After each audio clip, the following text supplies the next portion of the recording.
অবশেষে আওয়ামী লীগ কর্মীদের জন্য এলো দল থেকে নতুন নির্দেশনা। গত ৩ সেপ্টেম্বর আওয়ামী লীগের অফিসিয়াল ভেরিফাইড ফেসবুক পেজ থেকে একটি পোস্ট করা হয়, যেখানে লেখা হয়, প্রিয় দেশবাসী, আসসালামু আলাইকুম। সবাই শুভেচ্ছা এবং ভালোবাসা নেবেন। জানি আপনারা কেউ ভালো নেই। দেশের সার্বিক অবস্থা চারিদিকে সবার মাঝে একটি সংকটময় এবং অরাজক পরিস্থিতি তৈরি করেছে। বাংলাদেশ আওয়ামী লীগ এবং দলের সভানেত্রী দেশান্তর শেখ হাসিনা যে কোনো পরিস্থিতিতে আপনাদের পাশে থাকবে ইনশাল্লাহ। আপনারা সবাই মহান সৃষ্টিকর্তার কাছে দেশ এবং দেশের জনগণের জন্য দোয়া করবেন। আপনারা সবই জানেন এবং সবই দেখেছেন। এখন হয়তো কিছুটা অনুধাবন করতে পারছেন কী পরিস্থিতিতে দেশান্তর শেখ হাসিনা দেশ ছাড়তে বাধ্য হয়েছেন। ষড়যন্ত্রকারীরা আরও লাশ চেয়েছিল, তিনি চাননি আর কোনো বাবার মুখ খালি হোক। তাই সময়ের প্রয়োজনে এই সাময়িক পদক্ষেপ তাকে দিতে হয়েছে। আপনারা দেখেছেন, মহামান্য আদালতের রায় শিক্ষার্থীদের সব দাবির পক্ষে গিয়েছে। দেশান্তর শেখ হাসিনা ও আমাদের সরকার তাদের সকল দাবি মেনে নিয়ে তদন্ত সাপেক্ষে সুষ্ঠু বিচারের নিশ্চয়তা দিয়েছিল। নিহত পরিবারদের পাশে দাঁড়িয়েছিল, নিহতদের বিনা খরচে চিকিৎসার ব্যবস্থা করেছিল। তারপরও কেন এই অরাজকতা, এত হত্যা, এত ধ্বংসযজ্ঞ কেন? কারণ এর পিছনে ছিল ক্ষমতা দখলের দেশি এবং আন্তর্জাতিক এক ষড়যন্ত্র। আপনারা দেখেছেন 16 জুলাই থেকে ছাত্র আন্দোলনকে হাইজ্যাক করে দেশের রাজনৈতিক অপশক্তি এবং বিদেশি এজেন্টরা বিভিন্ন হত্যা এবং অগ্নিসংযোগ শুরু করে। এমনকি ছাত্রদের উপর 7.62 রাইফেল ব্যবহার করে গুলি চালিয়েছে, পরিস্থিতিকে আরও অগ্নিগর্ভ এবং ভয়ঙ্কর করে তোলে। কীভাবে ঢাকা শহরে অবস্থিত রাষ্ট্রীয় সম্পদগুলো ধ্বংস করা হয়েছে, কীভাবে মসজিদ, মন্দির, গির্জা হামলা করা হয়, কত নিষ্ঠুরভাবে পুলিশ এবং সাংবাদিকদেরকে হত্যা করা হয়, মসজিদের ইমাম, মুয়াজ্জিন, শিক্ষক, সাংস্কৃতিক কর্মী লাঞ্ছিত করা হয়েছে।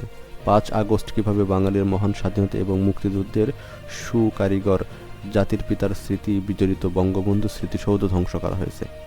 সম্প্রতি যুক্তরাষ্ট্রের নিউ ইয়র্কে ক্লিন্টন ফাউন্ডেশনের একটি অনুষ্ঠানে অবৈধ সরকারের প্রধান উপদেষ্টা ডক্টর ইউনূস বলেছে, এই আন্দোলন একদিন শুরু হয়নি, এর পিছনে দীর্ঘ পরিকল্পনা ছিল এবং মাস্টারমাইন্ড হিসেবে একজনকে পরিচয় করিয়ে দেওয়া হয়।